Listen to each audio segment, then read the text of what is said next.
नमस्कार दोस्तों, मेरा नाम है ब्रंट पीटर्स है। इसराइल की 10 खोई हुई गोत्र की मेरी इस श्रृंखला में वापस स्वागत है।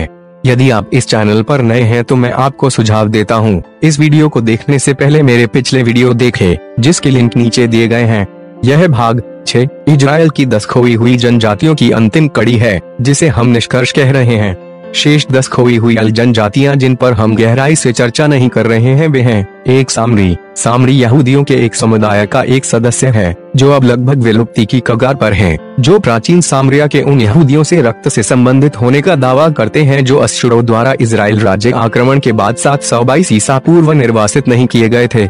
सामरी लोग अपने आप को बेनेरा शोमरोम, जिसका का अर्थ चौकसी करने वाले कहते हैं, क्योंकि उनके धार्मिक पालन का एकमात्र मानक पेंटाटेक अर्थात पुराने नियम की पहली 5 पुस्तकें है। अन्य यहूदी उन्हें शोमरोनियम या सामरीटाइन कहते हैं। 2 इथियोपिया के बेटा इजराइल इजराइल का घर इथियोपियाई यहूदी हैं, जिन्हें अतीत में फलाश भी कहा जाता था। बेटा इजराइल के कुछ सदस्यों और साथ ही कई यहूदी विद्वानों का मानना है कि वे दान की खोई हुई जनजाति से हैं, जो कि शिबा की रानी से उनके वंश की पारंपरिक कहानी के विपरीत है, जो उनकी यरूशलेम से जुड़े होने की किंवदंती है। 3 इग्बो यहूदी नाइजीरिया के इग्बो यहूदी विभिन्न रूप से एफ्राइम, नप्ताली, मेनशेसे, लेवी, ज़ेबुलून और गाद के जनजातियों से वंशज होने का दावा करते हैं। इस सिद्धांत का हालांकि कोई ऐतिहासिक व्याख्या नहीं है। इतिहासकारों ने औपनिवेशिक युग से पश्चिम अफ्रीका के ऐतिहासिक साहित्य की जांच की है और उन्होंने विविधकारों को स्पष्ट किया है कि यह सिद्धांत गलत है। 3 घाना में सिर्फ वी जनजाति में कुछ जुडिक प्रथाओं का पालन करने का इतिहास है, जिसमें सबात को मानना, बच्चे लड़कों का खतना जब वे 8 दिन के हो जाते हैं, ब्रिट मिल्हा जब वे लड़कों के लिए 13 साल की उम्र में वयस्क होने का संस्कार करते हैं, परिवार की पवित्रता कानूनों का पालन जैसे तहरत मिस्पा या निदा करते हैं। कुछ विद्वानों का मानना है कि इन यहूदी रीति रिवाजों को सबसे अधिक संभावना उन यहूदियों द्वारा घाना में लाया गया था जो 1492 में स्पेन से निष्कासित कर दिए गए थे और मोरक्को से दक्षिण की ओर चले गए थे। समुदाय को इजराइल की सभा के रूप में जाना जाने लगा। 3 कैफिंग यहूदी चीन के हेनान प्रांत में कैफिंग में एक छोटे से यहूदी समुदाय के सदस्य हैं, जिनके सदस्यों ने कुछ यहूदी परंपराओं और रीति रिवाजों को संरक्षित करते हुए सदियों से सांस्कृतिक दमन और अंतर्विरोध के कारण चीनी समाज में बड़े पैमाने पर आत्मसात किया था।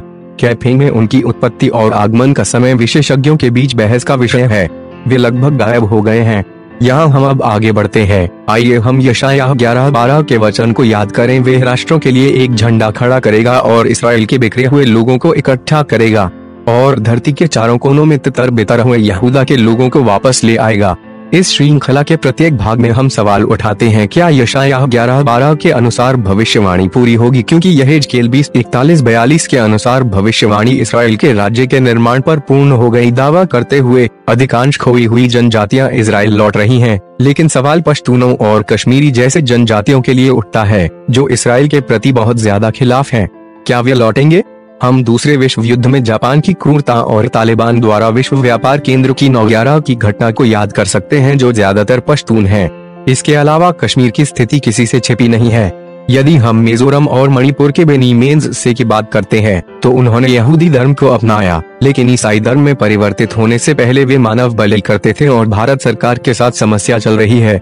इसके लिए हमें नए नियम में लूका रचित सुसमाचार 15:11 से 32 में उत्तर मिलता है, जो यीशु मसीह द्वारा सुनाई गई वापस लौटा हुआ आवारा बेटा का दृष्टांत है, जहां बेटे की वापसी पिता के लिए खुशी का पल था, लेकिन पिता ने कभी अपने बेटे को खोजने की जहमत नहीं उठाई। बाइबल की आयत 1 इतिहास 5:25 के अनुसार, मगर उन्होंने अपने पुरखों के परमेश्वर के साथ विश्वासघात किया और अपने इलाके के उन लोगों के देवताओं को पूजने लगे।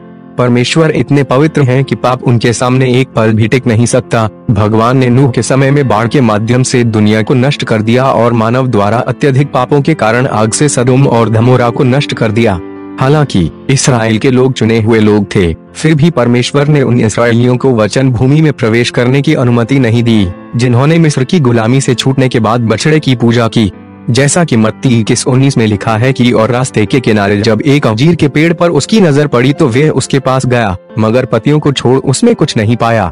तब उसने पेड़ से कहा, अब से फिर कभी तुझ में फल न लगे, और अंजीर का वह पेड़ उसी घड़ी सूख गया। परंतु इब्राहिम को परमेश्वर द्वारा दी गई आशीषों को पूरा होना है, जिसका को वर्णन उत्पत्ति 22, 17 और 18 में हुआ है कि मैं तुझे जरूर आशीष दूंगा और तेरे वंश को इतना बढ़ाऊंगा कि वह आसमान के तारों और समुद्र किनारे की बालू के किनकों जैसा अनगिनत हो जाएगा, और तेरा वंश अपने दुश्मनों के शहरों को अपने अधिकार में कर लेगा, और तेरे वंश के जरिए धरती की सभी जातियां आशीष पाएंगी, क्योंकि तूने मेरी आज्ञा मानी है। और उत्पत्ति 12:2-3 मैं तुझसे एक बड़ा राष्ट्र बनाऊंगा और तुझे आशीष दूंगा और तेरा नाम महान करूंगा, और तू दूसरों के लिए एक आशीष ठहरेगा। जो तुझे आशीर्वाद देंगे उन्हें मैं आशीष दूंगा, और जो तुझे शाप देंगे उन्हें मैं शाप दूंगा, और तेरे जरिए धरती के सभी कुल जरूर आशीष पाएंगे। पृथ्वी पर सभी लोगों को आपके माध्यम से आशीर्वाद दिया जाएगा। वास्तव में अर्थ क्या है? जैसा कि इजरायली वास्तविक में आशीषित लोग हैं। इसका जवाब हमें नए नियम की पुस्तक गलातियों 3:16 में मिलता है। अब जो वादे थे वे अब्राहम और उसके वंश से किए गए थे। शास्त्र यह नहीं कहता और तेरे वंशजों से, मानो वह बहुतों की बात कर रहा हो, बल्कि वह सिर्फ एक के बारे में बात कर रहा था, और तेरे वंश से जो मसीह है। अगर हम बाइबल में एक और दृष्टांत देखते हैं, लूका 14:15-24 पदों में, यीशु ने उससे कहा, एक आदमी ने शाम के खाने की आलीशान दावत रखी और बहुतों को न्योता दिया।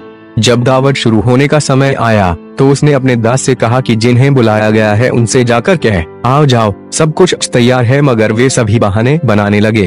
पहले ने उससे कहा, मैंने एक खेत खरीदा है, उसे देखने के लिए मेरा जाना जरूरी है, इसलिए मुझे माफ कर। दूसरे ने कहा, मैंने 5 जोड़ी बैल खरीदे हैं और मैं उनकी जांच परख करने जा रहा हूँ, इसलिए मुझे माफ कर। एक और ने कहा, मेरी अभी अभी शादी हुई है, इसलिए मैं नहीं आ सकता। दास ने लौटकर यह सारी खबर घर के मालिक को दी। तब मालिक भड़क उठा और उसने दास से कहा, फौरन चौराहों और शहर की गलियों में जा और गरीबों, अपाहिजों, अंधों और लगड़ों को यहाँ ले आ। थोड़ी देर बाद दास ने कहा, मालिक, जैसा तेरा हुक्म था वैसा ही किया गया है, मगर फिर भी जगह खाली है। तब मालिक ने उससे कहा, सड़कों और तंग गलियों में जा और वहाँ के लोगों को आने के लिए मजबूर कर, ताकि मेरा घर भर जाए। क्योंकि मैं तुमसे कहता हूँ, जिन लोगों को न्योता दिया गया था उनमें से एक भी मेरी दावत नहीं चख सकेगा। यह दृष्टांत स्पष्ट रूप से इंगित करता है कि जो लोग रुचि नहीं रखते हैं उनका स्वागत नहीं है, लेकिन कार्यक्रम जारी रहना चाहिए। इसलिए उस आदमी ने उन अवांछित व्यक्ति को आमंत्रित किया जो इस तरह के अच्छे खाने के लिए योग्य नहीं थे। प्रभु यीशु मसीह के बलिदान के माध्यम से सभी अन्य जातियों का, चाहे वे इजरायली हैं या नहीं, खो गए हैं और उस दावत के लिए बुलाए गए हैं जो यीशु मसीह ने स्वर्ग में वादा किया है। 3:29 के अनुसार इजराइल नहीं परंतु एक स्वर्गीय राज्य में। और यदि आप मसीह के हैं तो आप अब्राहम के बीज हैं और वादे के अनुसार वारिस भी हैं, क्योंकि यूहन्ना 3:16 के अनुसार, क्योंकि परमेश्वर ने दुनिया से इतना प्यार किया कि उसने अपना इकलौता बेटा दे दिया, ताकि जो कोई उस पर विश्वास करे वह नाश न किया जाए बल्कि हमेशा की जिंदगी पाए। तब इजरायलियों की खोई हुई जनजातियों का क्या होगा? इसके लिए बाइबल रोमियो 11:19 में दर्शाती है, मगर उन्हें इसलिए तोड़ा गया क्योंकि उनमें विश्वास की कमी थी। यदि यह आज्ञा है तो यहूदियों का क्या होगा? वे भी अपने परमेश्वर के प्रति अपनी निष्ठा रखते हैं। फिर हमें नए नियम रोमियो 11:16 में उल्लेख मिलता है, अगर जड़ पवित्र है तो डालियां भी पवित्र हैं। इस प्रकार ईसाई धर्म की जड़ यहूदी धर्म है। फिर सवाल उठता है कि यदि उद्धार यीशु मसीह से है और यहूदी उसे मसीह के रूप में अस्वीकार करते हैं, यहूदियों का क्या होगा? और इसका उत्तर रोमियो 11:8 से आता है, जैसा कि लिखा गया है, ठीक जैसा लिखा है, परमेश्वर ने उन्हें मानो गहरी नींद में डाल दिया है। उनकी आंखें ऐसी हैं जो देख नहीं सकती और कान ऐसे हैं जो सुन नहीं सकते। आज तक उनकी यही हालत है। उनकी वफादारी का आशीर्वाद खत्म नहीं होगा, क्योंकि रोमियो 11:12 में लिखा है। इसलिए मैं पूछता हूँ, क्या उन्होंने इस तरह ठोकर खाई कि हमेशा के लिए गिर पड़े? बेशक नहीं, मगर उनके गलत कदम उठाने से गैर यहूदी लोगों को उद्धार मिला ताकि यहूदियों में जलन पैदा हो। अब अगर उनके गलत कदम उठाने से दुनिया को आशीषें मिली और उनके घटने से गैर यहूदी लोगों ने आशीषें पाई, तो उनकी गिनती के पूरा होने से और कितना फायदा होगा। लेकिन रोमन 14 के 11 पद के निष्कर्ष में जो स्पष्ट रूप से कहता है, क्योंकि यह लिखा है, हर कोई मेरे सामने घुटने टेकेगा और हर कोई अपनी जबान से सबके सामने मान लेगा कि मैं ही परमेश्वर हूँ। नाडलो वाशिंगटन के अनुसार कोई भी इजराइल की परंपरा को बनाए रख सकता है और कोई भी खुद को इसराइल कह सकता है, लेकिन कोई भी इसराइल की परंपरा को ध्यान में रखकर केवल अब्राहम का बीज या रक्त नहीं बन सकता है। कोई भी इसराइली नहीं हो सकता जब तक वह स्वयं और गरीबों की पीड़ा नहीं सही हो। सभी यीशु मसीह के खून द्वारा अब्राहम के वंशज और बीज है और इसराइली हैं। यहाँ हम अपनी इस श्रृंखला का अंत करते हैं। आशा है कि आपको अच्छा लगा होगा। हमारे उद्धारक यीशु मसीह आपके साथ हो। हमारे दत्तक पिता अब्राहम और इसहाक का परमेश्वर बहुत आशीष दे। कृपया लाइक और शेयर करें ताकि आपको नए जानकारीपूर्ण वीडियो मिलते रहे। अभी के लिए अलविदा।